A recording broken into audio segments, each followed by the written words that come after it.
Afonja, the Kankafo and Fall of Oyo Empire.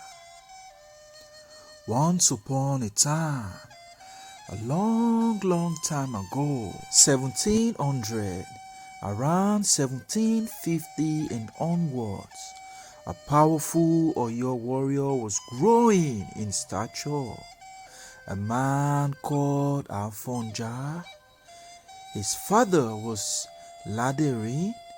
Ilorin himself, the son of Alugbi, who himself was the son of Persian.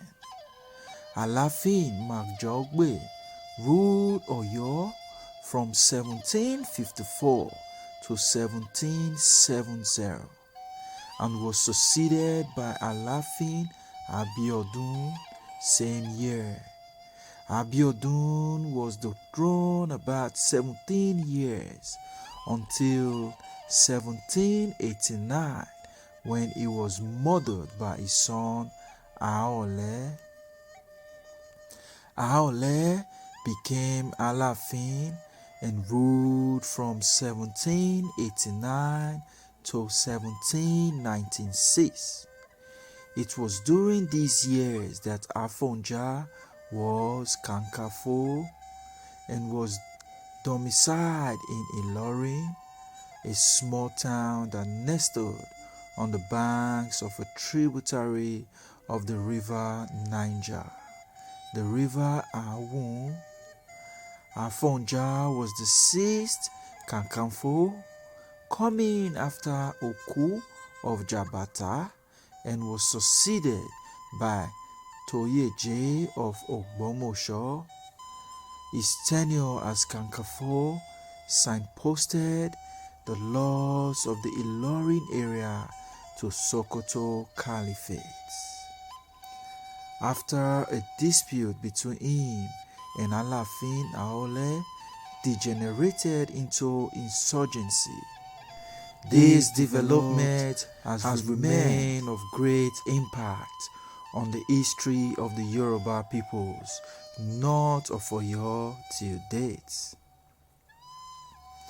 The crisis that spawned Afonja's insurrections essentially centered around conventions and oaths that he did not want broken. The Kankafo generated issues with the Alafin Aole when he was commanded to attack Iwere Ile, the hometown of late Alafin Abiodun's mother. It is not known why Aole, described as a pompous, haughty and high-handed individual, would order the hometown of his paternal grandmother sacked. In any case, there existed a cause to the effect that any Kankafo who attacked Iwere Ile would die a horrible death, ostensibly placed by Alafin Abiodun, whose mom hailed from there. In addition, Kankafo Afonja was also under oath from Abiodun.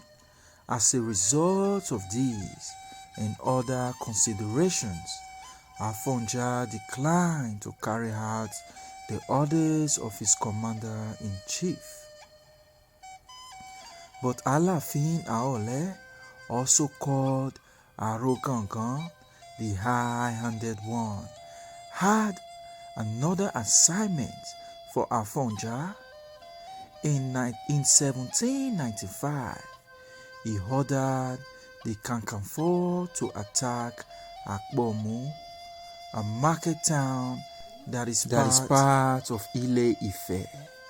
In 1795, Aole ordered the sacking of Akbomu, a town that forms part of the territories of Ile Ife, the acclaimed source of the Yoruba peoples.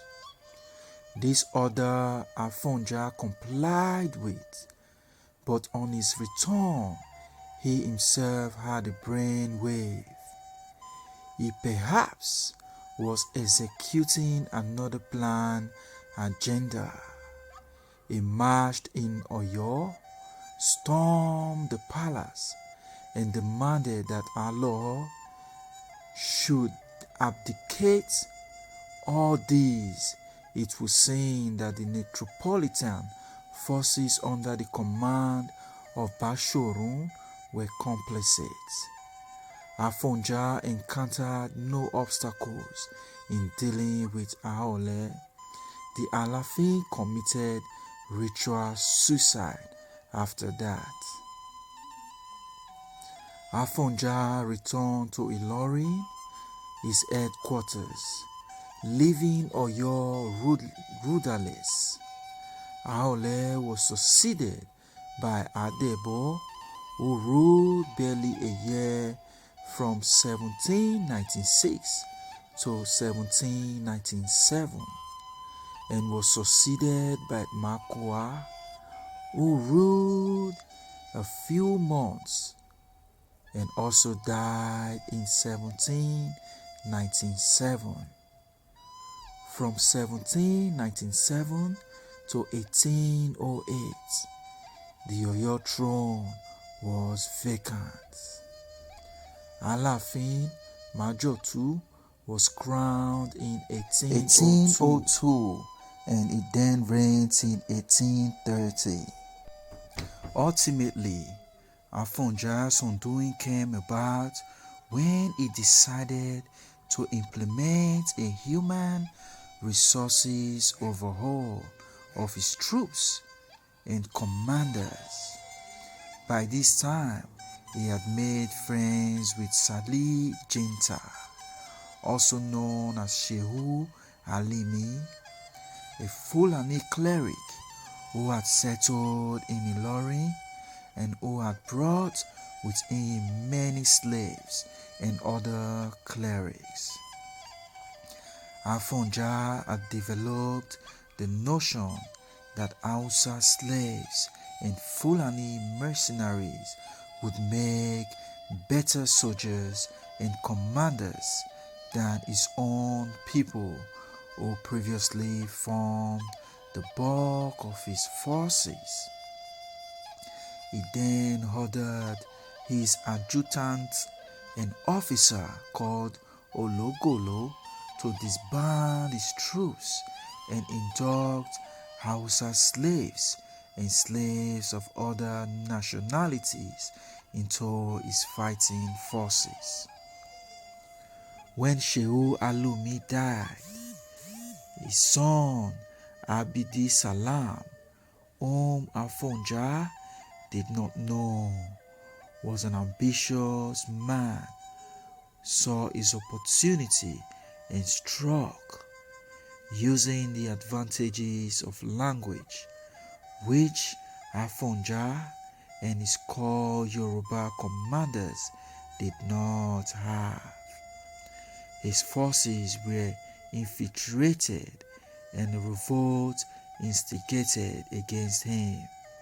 He was finally killed in 1817, after which Abidi Salam declared himself Emir of Oyo and pledged alliances to the Emir of Sokoto.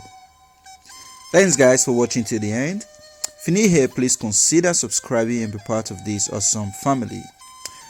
If you've not yet subscribed, please do so, and don't forget to hit on the notification bell so you get notified whenever we drop a new video. Thanks guys, God bless and have a wonderful life. Bye bye.